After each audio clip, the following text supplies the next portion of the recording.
morning students, myself Manoj Chautiya from Raghunath Vidyalaya Ratangarh.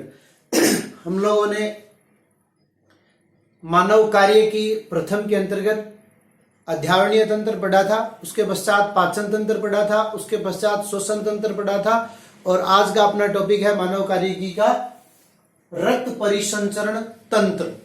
और इसके पश्चात इस इकाई में अपना एक चैप्टर और बचेगा, मानव उत्सर्जन तंत्र। तो देखिए अपन बात करते हैं तंत्र की, ठीक है। यहां क्या है? रक्त परिसंचरण तंत्र, ठीक है। तो जीवन के स्तर की अगर अपन बात करें तो कोशिका से मिलकर बनते हैं उत्तक, उत्तक से मिलकर बनते हैं अंग और अंग से मिलकर बनते हैं अंग तंत्र, ठीक है। तो ये अंग तंत्र श्वसन तंत्र, परिसंचरण तंत्र, उत्सर्जन तंत्र, पाचन तंत्र, ये सारे के सारे क्या है? अंग तंत्र है। अब इसका मतलब इसका कंपोजिशन है, ठीक है। तो रक्त का कंपोजिशन या रक्त परिसंचरण तंत्र, रक्त परिसंचरण तंत्र के अंतर्गत अपने पास क्या क्या आ जाएगा? पहला आ जाएगा अपने पास रक्त, दूसरा रक्त को पंप करने वाला कौन? हृदय। और तीसरा मनुष्य में किस प्रकार से रक्त का पंप होता है? खुले प्रकार का होता है या बंद प्रकार का? तो बंद प्रकार का होता है। तो बंद प्रकार का होने के कारण किसकी आवश्यकता होगी? कि रुधिर किसी नलिकाकार संरचना में बहेगा। तो उसके लिए किसकी आवश्यकता होगी? उसके लिए आवश्यकता होगी रुधिर वाहिनियों की।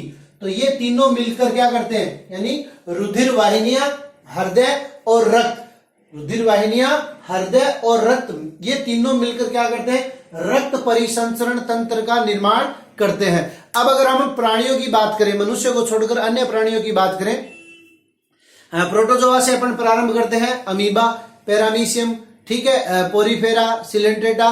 तो इन जंतुओं की जो सतह होती है, शारीरिक सतह, वो संपूर्ण शारीरिक सतह क्या कर लेती है?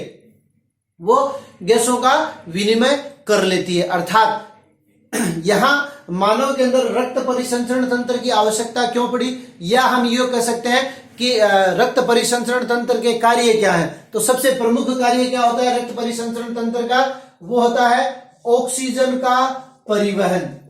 क्या है? ऑक्सीजन का परिवहन। प्रत्येक उत्तक या प्रत्येक कोशिका को क्या होता है? जीवित रहने के लिए ऊर्जा की आवश्यकता होती है। और ऊर्जा किस प्रकार मिलती है? ये अपन ने पिछले चैप्टर में पढ़ा था, श्वसन। भोज्य पदार्थों के ऑक्सीकरण के फलस्वरूप ऊर्जा की प्राप्ति, भोज्य पदार्थों के ऑक्सीकरण के फलस्वरूप ऊर्जा की प्राप्ति श्वसन कहलाती है। अब ऑक्सीकरण का मतलब क्या हुआ? कि ऑक्सीजन की आवश्यकता होगी। तो कोशिकाओं तक ये ऑक्सीजन कौन पहुंचाएगा? कोशिकाओं तक ये ऑक्सीजन रक्त पहुंचाएगा। इसके अलावा जो अपन ने बात की कि भोज्य पदार्थों के ऑक्सीकरण, अर्थात भोज्य पदार्थों का परिवहन, भोज्य पदार्थों का परिवहन भी कौन करेगा? भोज्य पदार्थों का परिवहन भी रक्त करेगा। तो पहले क्या करेगा? भोजन पहुंचाएगा, बाद में ऑक्सीजन पहुंचाएगा। अब जो उपापचयी क्रियाएं होंगी, मेटाबॉलिक रिएक्शंस होगी, मेटाबॉलिक रिएक्शंस में यानी भोज्य पदार्थों के ऑक्सीकरण के फलस्वरूप क्या बनता है? जब ऊर्जा की प्राप्ति होती है तो क्या बनता है? CO2 बनता है। और CO2 के साथ साथ क्या बनते हैं? कुछ अपशिष्ट पदार्थ बनते हैं। मेटाबॉलिक क्रियाओं में अपशिष्ट पदार्थ भी बनते हैं। जैसे उत्सर्जन के आधार पे मनुष्य क्या है? उत्सर्जन के आधार पे मनुष्य एक यूरियोटेलिक प्राणी है। तो यानी यूरिया का निर्माण भी होता है मेटाबॉलिक रिएक्शन से, उपापचयी क्रियाओं से। तो CO2 को पुनः, यानी क्या कह सकते हैं? CO2 को ये पुनः क्या करेगा?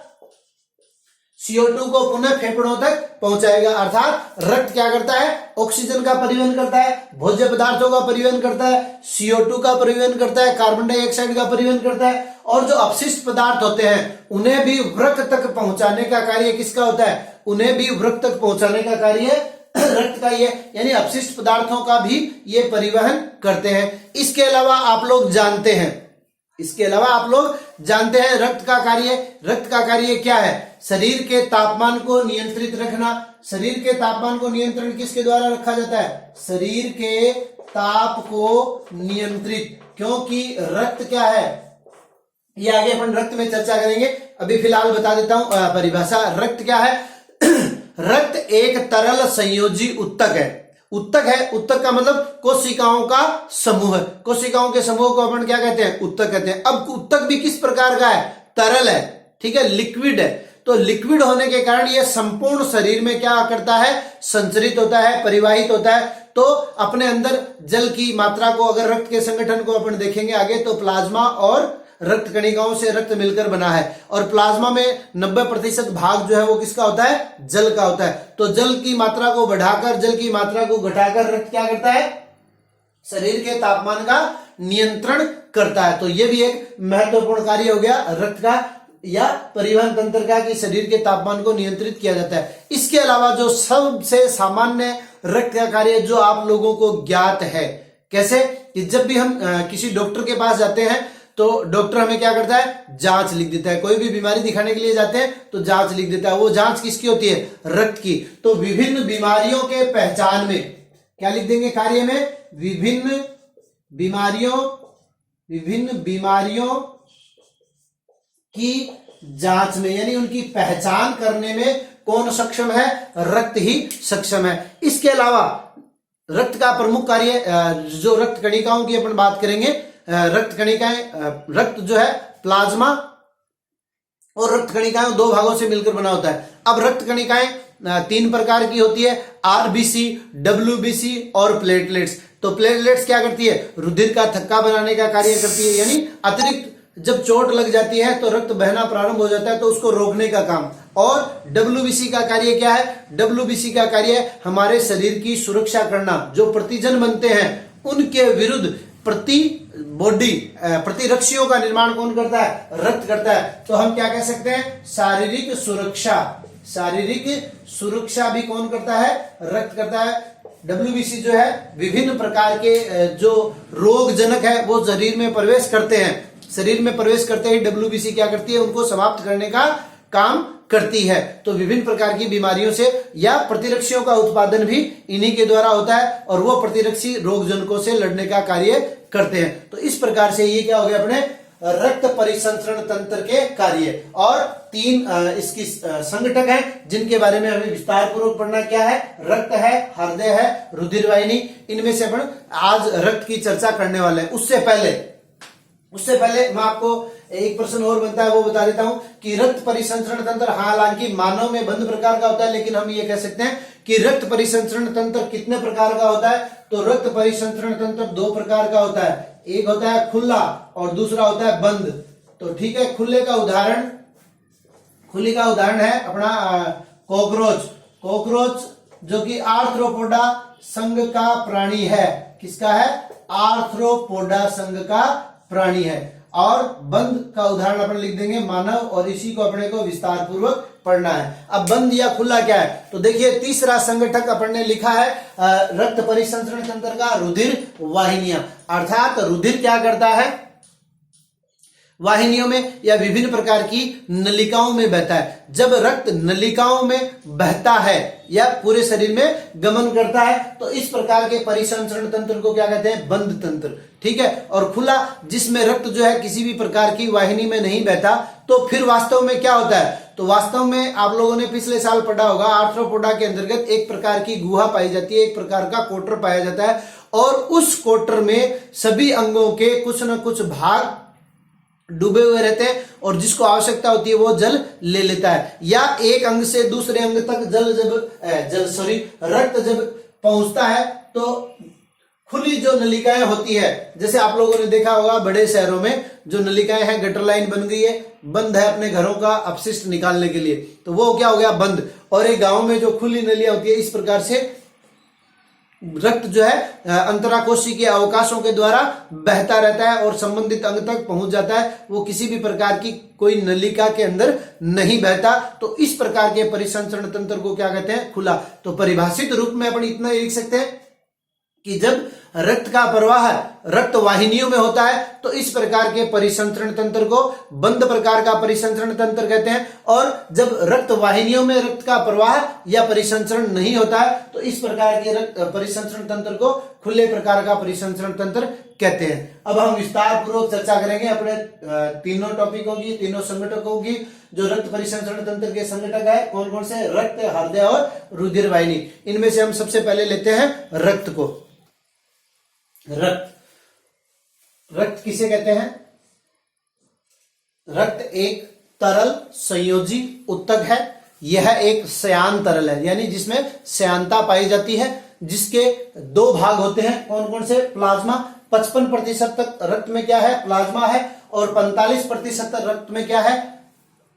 रक्त कणिकाएं हैं। प्लाज्मा किसे कहते हैं? रुधिर के तरल भाग को प्लाज्मा कहते हैं। रुधिर के तरल भाग को प्लाज्मा कहते हैं। यह हल्के पीले रंग का एक क्षारीय द्रव्य होता है। रुधिर आयतन का लगभग 55% भाग है। और प्लाज्मा का संगठन अगर आप लोग देखिए तो प्लाज्मा में जल है, कार्बनिक पदार्थ है और अकार्बनिक पदार्थ है। सबसे पहला मैंने लिखा है जल, यानी प्लाज्मा का 90% भाग तक क्या होता है? जल होता है। और शेष 8 से 10% भाग वो कार्बनिक पदार्थ और फिर अकार्बनिक पदार्थ। कार्बनिक पदार्थों में क्या क्या है ये भी आपको याद रखना है, ठीक है। मान लीजिए कोई प्रश्न कंपटीशन एग्जाम में आपको जरूर पूछा जा सकता है कि इनमें से 3 नाम दे दिया जाए, एक अन्य नाम दे दिया जाए कि रक्त संगठक का कौन सा भाग नहीं है। तो ये अपने को याद रखना है अभी से ही। Albumin, globulin, alpha, beta, delta, fibrinogen, prothrombin, enzyme, glucose, hormone, amino अम्ल, वसा अम्ल, ग्लिसरॉल, यूरिया, यूरिक अम्ल, ये सारे के सारे क्या है? वे कार्बनिक पदार्थ हैं जो रक्त में पाए जाते हैं या प्लाज्मा में पाए जाते हैं। उसके पश्चात अगर अकार्बनिक पदार्थों की बात करें, sodium, potassium, calcium, magnesium, chloride, carbonate, phosphate, sulphur इत्यादि लवणों के आयन के रूप में ये रक्त में अकार्बनिक पदार्थ जो है वो पाए जाते हैं। प्लाज्मा में जो प्रोटीन है वो 7 से 8% तक प्रोटीन होती है। अकार्बनिक लवण 0.9% तक, 0.9% क्या है? अकार्बनिक लवण है। और 7 से 8 यानी ये जो albumin, globulin, fibrinogen, prothrombin, enzyme, ये इन सब की अपन ने बात की है, वो सारी की सारी क्या है? एक प्रकार की प्रोटीन है। तो 7 से 8 इसमें से ग्लूकोज, वसा अम्ल, ग्लिसरॉल, यूरिया ये प्रोटीन नहीं है, बाकी सब मस्त भाग क्या है? प्रोटीन है। तो ये अपन कह सकते हैं कि प्लाज्मा का संगठन हो गया, 90% जल है, 7 से 8% तक कार्बनिक पदार्थ है, 0.9% क्या है? अकार्बनिक पदार्थ है, ठीक है। उसके पश्चात अपन बात करते हैं किसकी? रक्त कणिकाओं की। रक्त कणिकाएं या रुधिर कणिकाएं ये क्या है? प्लाज्मा में तैरती हुई पाई जाती है, ठीक है। रुधिर के आयतन का 45% भाग रुधिर कणिकाएं बनाती है। और सबसे महत्वपूर्ण चीज यहां पर 1 नंबर का प्रश्न पूछा जा सकता है, मैंने बोर्ड पे लिख दिया हेमेटोक्रिट। हेमेटोक्रिट किसे कहते हैं? 1 नंबर का प्रश्न आ गया अपने बोर्ड की परीक्षा में। तो रुधिर जो कोशिकाएं हैं इनको कोशिकाएं कहते हैं या कणिकाएं कहते हैं, रुधिर सेल्स या रुधिर कोशिकाएं। रक्त में रुधिर कोशिकाओं की प्रतिशतता कितनी होती है? 45। अब यह प्रतिशतता कम या ज्यादा हो जाए तो विभिन्न प्रकार के रोग उत्पन्न हो सकते हैं। जैसे अगर आप लोगों ने नाम सुना हो, वैसे तो जो इस अध्याय से संबंधित यानी रक्त परिसंचरण तंत्र से संबंधित रोग हैं वो अपने कोर्स में थे, लेकिन कोविड-19 के कारण वो अपने कोर्स से हटा दिए गए, ठीक है। एक रोग मैं आपको सामान्य जानकारी के लिए बता देता हूं, ब्लड कैंसर किसको कहते हैं? जब रक्त में WBC की मात्रा बढ़ जाती है, ठीक है। WBC की मात्रा बढ़ गई, इसका मतलब रक्त कणिकाओं की मात्रा भी बढ़ गई या रक्त कोशिकाओं की मात्रा भी बढ़ गई। और आयतन कितना रहना है आप लोगों को पता है? 100%। तो 100% में से जब इनमें से किसी एक की मात्रा कम या ज्यादा होती है, इसका मतलब प्लाज्मा की मात्रा क्या होगी? उसमें घटेगी, ठीक है। तो रक्त में जब WBC की मात्रा बढ़ जाती है तो उसको अपन क्या कहते हैं? ब्लड कैंसर, ल्यूकेमिया भी इसको कहा जाता है। तो कहने का तात्पर्य इनकी प्रतिशतता जो है वो सही होनी चाहिए। और रुधिर में रुधिर कोशिकाओं की प्रतिशतता को क्या कहते हैं? हेमेटोक्रिट। तो ये 1 नंबर का प्रश्न बनता है, आप लोगों को याद रखना है। 1 नंबर का प्रश्न पूछा जा सकता है, 13 प्रश्न अपने 1-1 नंबर के आएंगे।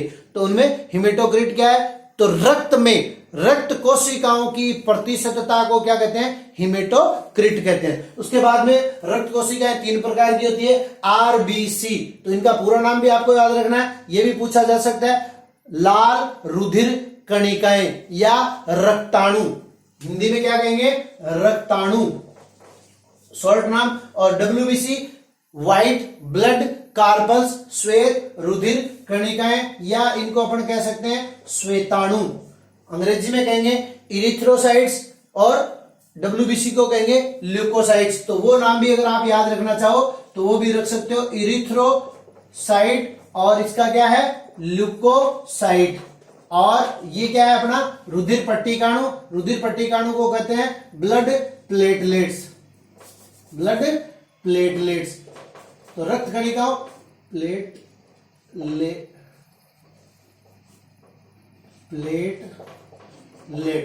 ठीक है। तो रक्त कणिकाएं 3 प्रकार की होती है, आरबीसी, डब्ल्यूबीसी और रुधिर पट्टिकाणु। सबसे पहले बात करते हैं आरबीसी, इनको रक्ताणु भी कहते हैं या अंग्रेजी में इसको इरिथ्रोसाइट्स भी कहते हैं। यहां पे सबसे महत्वपूर्ण प्रश्न बनता है कि इनको लाल रुधिर कणिकाएं क्यों कहते हैं, लाल रुधिर कोशिकाएं क्यों नहीं कहते? तो 1 नंबर का प्रश्न बनता है, आप लोगों को याद रखना है, ठीक है। ऊंट, एक पशु होता है ऊंट और एक पशु होता है लामा। ऊंट और लामा को छोड़ दें, बाकी समस्त जो जंतु होते हैं उनकी आरबीसी में केंद्रक नहीं पाया जाता। तो केंद्रक नहीं पाया जाता, इसलिए इनको क्या कहते हैं? लाल रुधिर कणिकाएं, न कि कोशिकाएं। उसके बाद में अगर अपन बात करें तो इनका नाम क्या है? लाल रुधिर कणिकाएं। तो इनका रंग लाल क्यों होता है? तो पिछले अध्याय में अपन ने चर्चा की थी हीमोग्लोबिन। हीमोग्लोबिन क्या है?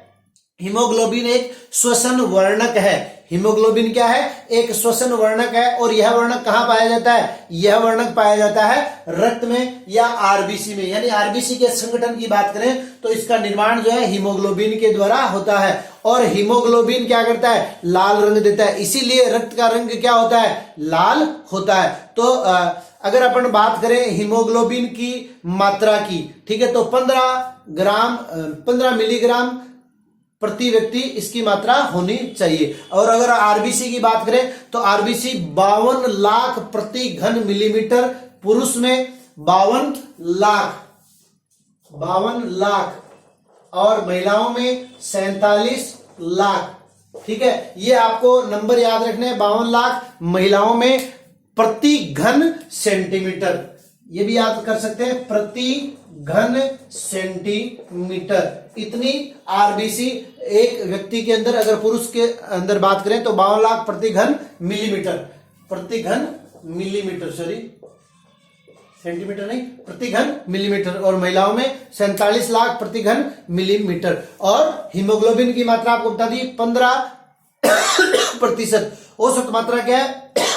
सॉरी 15%। और इसी के कारण रक्त का रंग क्या होता है? लाल होता है। दूसरी बात, निर्माण कहां होता है? अगर अपन निर्माण की बात करें कि लाल रुधिर कणिकाएं या रुधिर कणिकाओं का, लाल रुधिर कणिकाओं का पर्टिकुलर अलग से प्रश्न पूछा जाए तो श्वेत रुधिर कणिकाओं का, रुधिर पट्टिकाओं का, तो अस्थि मज्जा, जो बड़े आकार की अस्थियां होती है उनके अंदर इसका निर्माण होता है। अब अगर इसके जीवन काल की बात करें, 1 नंबर का प्रश्न फिर पूछा जा सकता है, आरबीसी का जीवन काल कितना होता है? 120 दिन। एक आरबीसी का निर्माण होने के पश्चात 120 दिनों तक वह जीवित रहती है। और उसके पश्चात 120 दिन के पश्चात क्या होता है? तो 120 दिन के पश्चात ये काम करने में सक्षम नहीं रह पाती है, वृद्ध और कमजोर हो जाती है। तो प्लीहा और यकृत में इनका विघटन कर दिया जाता है। और प्लीहा में ये कह सकते हैं इनको दफना दिया जाता है, इसलिए प्लीहा या स्प्लीन नामक जो अंग है उसको आरबीसी का कब्रिस्तान भी कहते हैं। अलग अलग यहाँ रिसाइकलिंग और होती है, उनमें से जो हीमोग्लोबिन है, आयरन है, ग्लोबिन है, प्रोटीन है, ठीक है, जो भी भाग आरबीसी का काम में आने वाला है उसको काम में ले लिया जाता है। और बाकी ग्लोबिन को बिलीरुबिन और बिलीवर्डिन पित्त वर्णकों के रूप में उत्सर्जित कर दिया जाता है। तो जो भी काम का भाग होगा उसको रख लिया जाएगा, जो काम का भाग नहीं होगा उसको उत्सर्जित कर दिया जाएगा 120 दिनों के पश्चात। ये तो बात होगी आरबीसी की। डब्ल्यूबीसी की बात करें तो डब्ल्यूबीसी केंद्रक युक्त कोशिकाएं होती है और वयस्क मनुष्य में इनकी संख्या लगभग 7000 प्रति घन प्रति घन मिलीमीटर होती है। तो अगर आरबीसी और डब्ल्यूबीसी का अनुपात देखें तो ये आपको याद रखना है, परीक्षा में पूछा जा सकता है। इनका अनुपात जो है 600:1 होता है। इनका निर्माण भी अस्थिमज्जा के अंतर्गत ही होता है। और इसके जीवन काल की अगर बात करें तो इनका जीवन काल जो है वो 4 से 5 दिन तक का होता है। तो आरबीसी और डब्ल्यूबीसी में अगर अंतर की अपन बात करें तो देखिए मुख्य अंतर क्या है, इनमें केंद्रक नहीं पाया जाता, इसमें केंद्रक पाया जाता है। केंद्रक नहीं पाया जाता, केंद्रक पाया जाता है। इनका रंग लाल होता है, इनका रंग श्वेत होता है, क्योंकि इनमें किसी भी प्रकार के वर्णक की उपस्थिति नहीं होती। इनका निर्माण अस्थिमज्जा में होता है, इनका निर्माण अस्थिमज्जा में तो होता ही होता है। इसके अलावा इनका निर्माण लसीकाणुओं में भी होता है। ये प्रतिरक्षियों का निर्माण करती है, ये प्रतिरक्षियों का निर्माण नहीं करती। और चूंकि आरबीसी के अंदर हीमोग्लोबिन पाया जाता है तो हीमोग्लोबिन ऑक्सीजन के साथ संयोग करके ऑक्सी हीमोग्लोबिन का निर्माण करता है, ये ऑक्सी हीमोग्लोबिन का निर्माण नहीं करती। तो इस प्रकार से अपन ने आरबीसी और डब्ल्यूबीसी में अंतर भी देख लिया। उसके पश्चात अपन बात करते हैं, आरबीसी 2 प्रकार की होती है, कणिकामय और कणिका रहित। इसकी चर्चा हम अपने अगले वीडियो में करेंगे। आज के लिए इतना ही, धन्यवाद।